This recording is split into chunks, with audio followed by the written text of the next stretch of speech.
Well, hello there, ladies and gents. So, I guess the state of the IT and QA in general is like the worst it's ever been, at least in my experience. Yeah, and this is not the best time to give out these tech demos, since you can just type your idea into the AI tool and it's gonna give you something ready-made, like a ready-made solution, right? And I do just the same as you do. So I'm no different in this one. But the thing is, it won't give you the solution from the first attempt. It won't draw you like the thing that you need to see unless you are able to visualize the process in your own head. At least is how it works for me. So stop saying that AI will replace us all and it will do everything. No, it won't, because it will not generate something without the freaking prompt, and the prompt comes from the operator, and the operator is still human, and human is still like the one that carries some ideas or some visualizations of the processes within their own heads. So yeah, quit the fucking panic. I freaking beg of you. I'm so sick of seeing these videos everywhere, like literally on YouTube and elsewhere, that AI is gonna take our jobs. Well, then your fucking job was simple enough in the first place, right? That if AI can snap the fingers and take it all just like that. In that case, your job didn't carry enough value, probably, I don't know, in itself. Like, take copywriting. What I never understood, like, the value of the copywriting for whatever the fuck, you just type in some text or selling text or whatever. Who's gonna read that shit? People nowadays don't even read. They don't even have enough attention span to watch this video up until this time. And given the fact that I'm gonna have a tech demo like I usually do on this channel, right? Most of my vids are either me yapping and blabbing about something, or giving you some concept visualization and showing you how some things work, like from the QA / test ops, slash a little bit of the infrastructural perspective.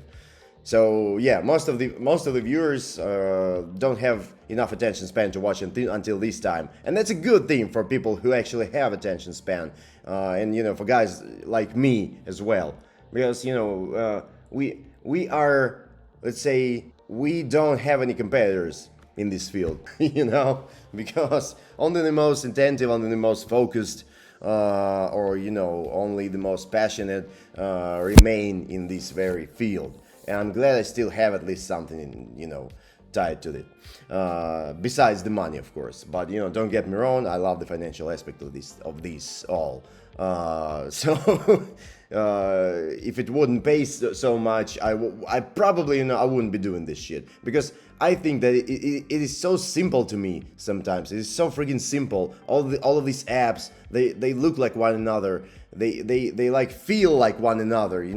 They almost as if they're like clones of one of other, right? So and sometimes it's better for me to be this old school guy who takes a piece of paper and a pen and writes something down, because I actually so that I still remember how to write than just how to type this shit.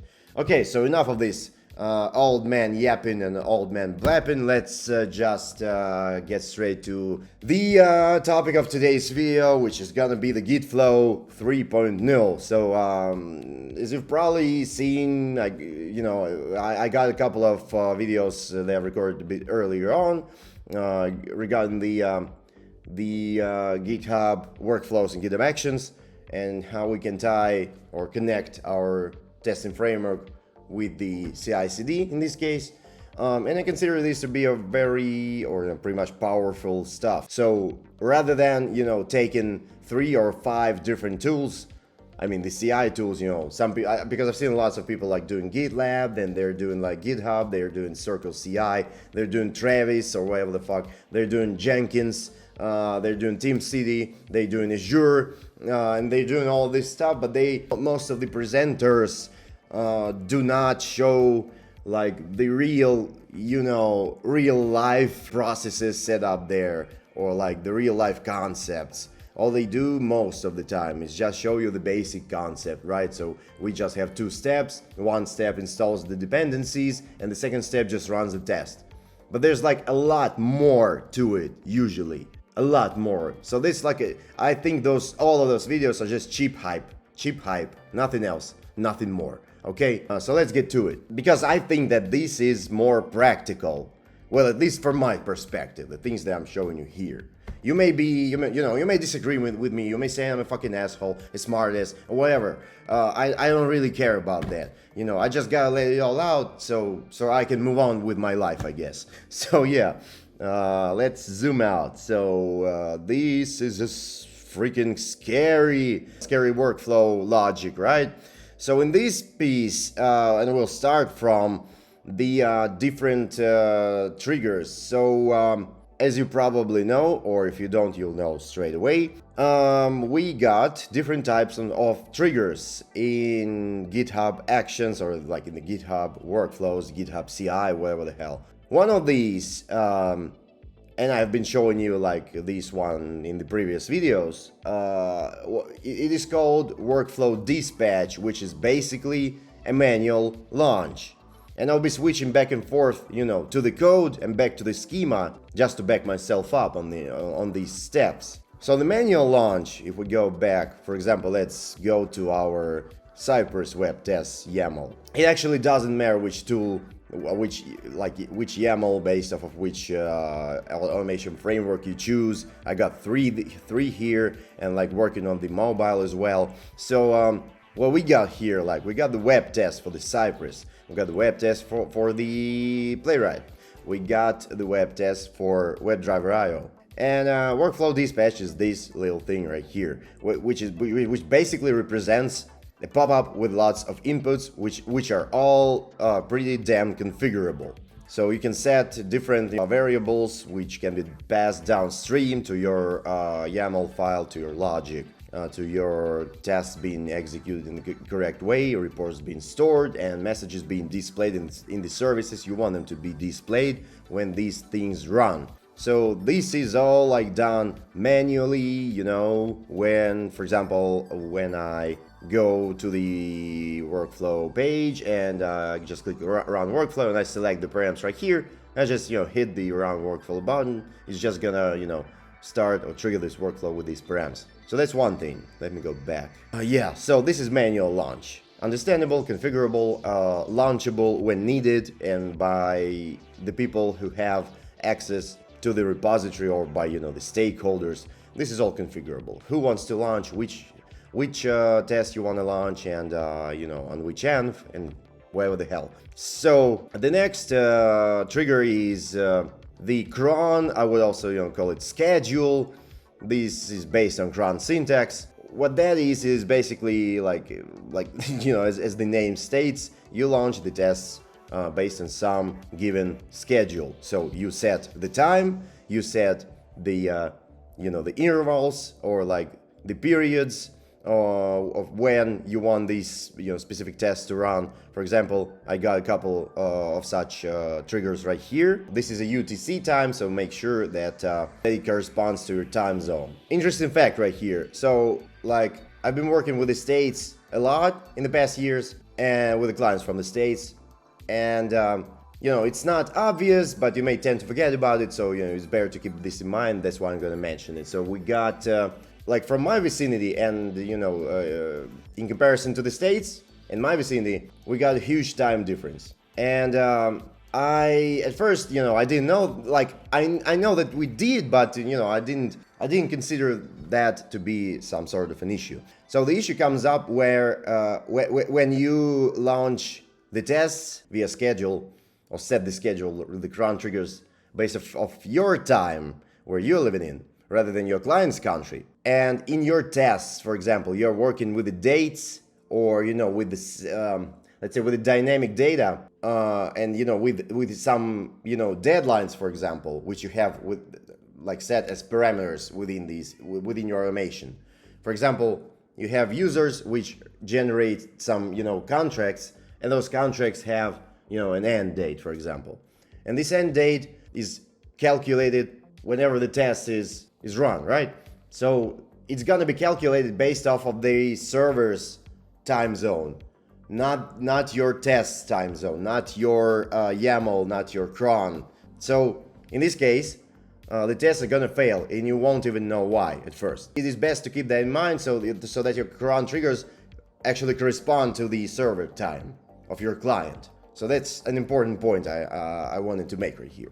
Okay, now let's move on. So these are the crons, and you can basically let's say pass different parameters depending on the cron that is being triggered. So for example, I got the set run params job right here in my YAML, and here it consists of several code pieces, all conditional based. So and one of which is like specifically set specifically for scheduled runs. Whenever the GitHub event or this like the criteria comes in and it equals to schedule, whenever like the trigger, then we have like the nested condition which checks whether this cron or the schedule has this syntax. If it corresponds to this syntax, then it's gonna push a set of parameters to the whole YAML, to our GitHub output, and use that, which basically like these params are basically the same as in the workflow dispatch, but they're like conditionally based because sometimes we need to run the same suite for multiple envs, and that's why we gotta push these params like conditionally, of course. So if this is the cron that's getting triggered, we're gonna push like the staging, I guess, right? The staging set of params, the set of params for the staging environment. If there is another cron which corresponds to the prod, we're gonna push the prod set of params, like obviously, right?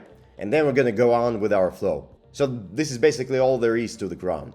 And now let's go to another, like the third trigger type. And it's sort of, outer trigger or commit based trigger, or like not even commit based, it's more push. Yeah, I guess it's like commit / push based trigger. So in this case, we actually got some external repo. There may be multiple repositories, and this is where you gotta, you'll have to communicate and work these things out with the devs, just like probably DevOps do, right? So that's why I consider myself to be a little bit of a test ops at least. Because I try to oversee these things beforehand, right? So we got the dev repo, and we got the developers who commit to different branches. So I actually use this. Used to have something like that on one of my projects. So like the devs have, let's say they have the staging branch and they have the master branch, which basically master corresponds to the prod environment, and staging corresponds to the to the pre-prod or QA env, or the staging env, whatever. This is somewhere like a separate environment where we have our integration testing, or like exploratory, or like whatever, where we just test our stuff beforehand, before it goes out to the production. But anyways, so the dev commits or pushes the code to one of these branches into the dev repo. And the dev repo should have their own YAML, which would serve as an outer tests trigger for our QA repository. So let me show you this thing where we have that. Okay, yeah, so I've made an example like to test this concept out. So this is a little, let's say, I got a trigger for each and every framework that I'm using in my mono repo. So anyways, like I got these little triggers right here. So it works on push to the specific branches. You can set it here. You can, customize and talk these things through with the devs for the repos that you need to trigger your tests when something is committed to those repos. And yeah, these YAMLs gonna have like the specific job. In these cases, trigger Cypress tests. So you're gonna have to create a token like from your end, and set this token to your repository. I mean, the dev repository needs to have this token in order to push this set of params to the QA repo and trigger the tests with these params. And so you're gonna have like this token. Then you're gonna have the target repo, which in my case, like it's my mono repo for this set of tech demos. Then we got the event type, of course. So we got a custom event type. I'm gonna just uncomment that. I'm gonna like commit that in a bit to show you that it's all getting triggered the correct way. So you can name it whatever, but you're gonna have to connect it to on the other side, and I'll show you in a minute.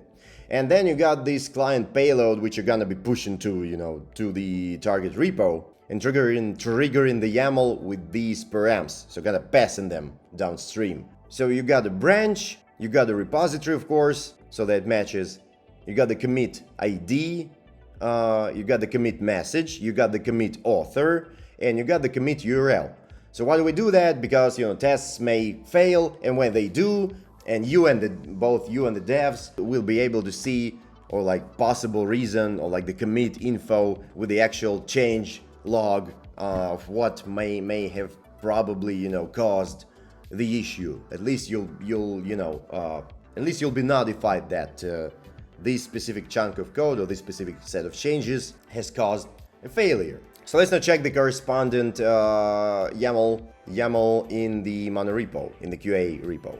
So yeah, as you've probably already seen, this is the YAML file. And let's go to our set run params job. So I've shown you the code piece for the scheduled runs, and now I'm showing you the code piece like for the repository dispatch runs. So we've walked through the schedule, we've walked through the workflow dispatch, and this third type of auto trigger from the dev repo to the QA repo, this is called the repository dispatch test trigger. So it is also conditionally based. It's got its like own nested conditions, and it checks that the trigger event is equal to the repository dispatch, and if it does, it grabs the client payload from the GitHub event, and then it checks that if there is no such parameter as a repository, or if the repository value is not equal to the one that we are expecting this event from. So you see the logic, right? For safety purposes, that to make sure that only the targeted repos can send these events to the QA repo and trigger tests based of their commits to the specific branches. We gotta set this thing on both ends. So we set this thing right here as a target repo, and we are sending the name of this repo right to our target repo, QA repo. And here we just check that we receive this stuff on our QA end. So we kind of like complete the circuit, so to speak. The next thing. So yeah, if it doesn't correspond, we are throwing the error, and if it corresponds, we just continue, moving to the next code block here. And the next code block here is gonna be like we're gonna get the branch and commit info from that client payload, which I've just shown you. If there is none, we're gonna throw an error. If these params exist, because branch parameter is required here, because like all other conditional logic won't work if we don't have receive the branch param. So we set some environmental variables for this YAML. So we set the branch, commit ID, message, author, and commit URL. We're gonna need that later on in our workflow. So these things we're grabbing all these things from the client payload, we're setting them out here so we can later use them. Yeah, and we push that to our GitHub output. And here, this code piece reflects or describes the branches that we process. So in this case, we process only master branch and the stage branch. This is pretty important because in case of this setup, developer teams should have some naming conventions for their branches. So they should have, like, of course, it's gonna be master or or main, and we can modify these conditions here so that branch matches at least one of those values, and then the environment is going to be set to specific end, like prod in our case. Or if the branch is like the one that we expect to be corresponding to the staging environment, then we're going to set the env to staging right here. And if it doesn't correspond to any of these values, we just gonna exit 0 and echo the message that it does not correspond to anything. We're just not gonna trigger any downstream flow logic. And then only after we have grabbed all these like outer repo params, only then we're gonna push our already familiar set of params, which are like the env, the app name, browser, and test suite. These also may vary, may be different from, depending on the let's say automation framework. So in case with the Playwright, it's gonna look a little bit different. I mean, these params gonna look a little bit different. Let's say we're gonna have the environment, browser, and test suite. And in case with the WebDriver IO, in its own respectful manner. These things are also gonna look a little bit different. So all these frameworks, they are more or less the same, but as people say, like, the devil is in the details, right? So they have this little here's and there's in their configurations, but that's okay, that's all right. Let's get back to our Cypress, shall we? So, and then yeah, we're gonna just echo all these params just for the possible debugging purposes, if anything fails, if anything goes south, if anything, if it hits the fan. So okay, I've just explained this piece, and whenever one of these triggers appears, or it actually triggers the flow, we are gonna have the workflow logic. So let me just show you, based off the example of, based on the example of this of the dev commits repository dispatch trigger. So let me just commit this little change and write some commit message new. I don't know, and hit commit and hit sync changes, and then we're gonna have a new trigger run out here. Yeah, so this is it. So it just triggered our tests, and here are the params that it sent, and here we got the new job, the new run for the Cypress web tests workflow. And here we, let it just run. So here we got our set run parameters, and here we got our parameters that have been set for this workflow. Then, just as usual, we're setting the matrix based off of like all suites that we have. So in our case, we got only 2 suites. We do dependencies caching, and then actual test runs and report uploads and Slack notifications are again triggered in their own manner, and in parallel also. So we got end-to-end and we got API, and these, I've shown you these examples in some previous vids. Let's wait until this finishes. Yeah, cool. So we got the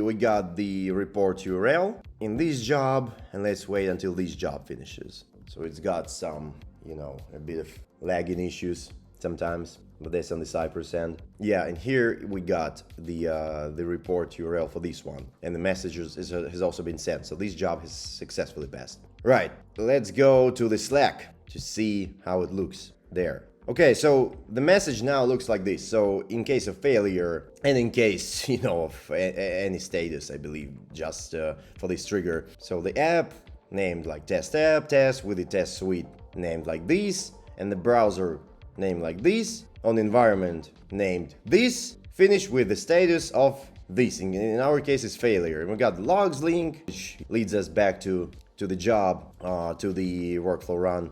And we got the report out here, and it usually takes a couple of minutes. It may take some time for these reports to be generated. So don't panic if you see 404 right just when you're like straight after when you're clicking these links, as these messages have just appeared, right? So here we got a report, we got the artifacts and all that stuff, video, screenshots, everything looks smooth enough. And here we got the commit link, and this commit link actually leads us, to the commit in the dev repository, and we got the change log right here. So this makes this process pretty damn transparent. You got the author, you got the changes and all that stuff. So this makes the process transparent, as it should be if you want to have some decent quality in your project or on your project. But that's for you to decide whether you want it or not.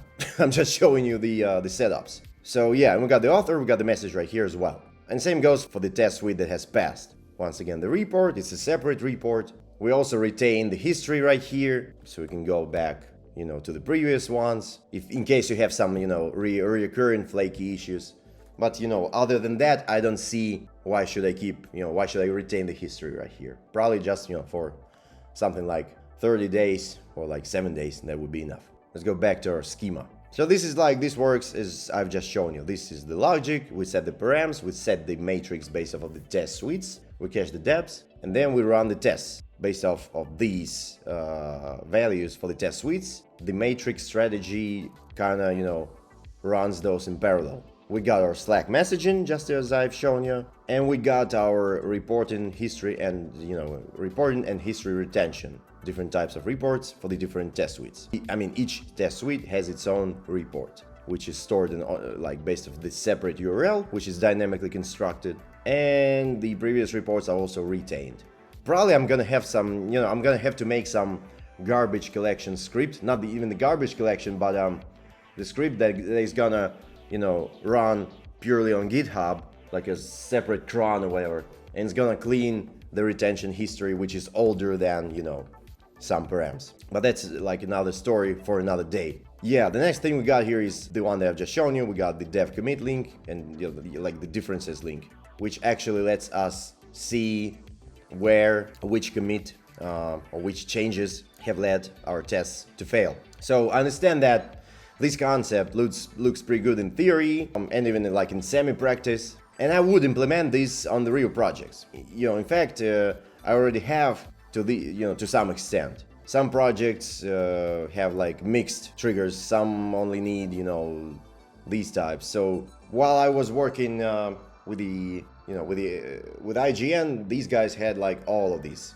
out there. It's just that the CI/CD service was not GitHub, it was another system. But I'm just showing you this on GitHub. Possibly, I don't know, like to just showcase the possibilities of this service.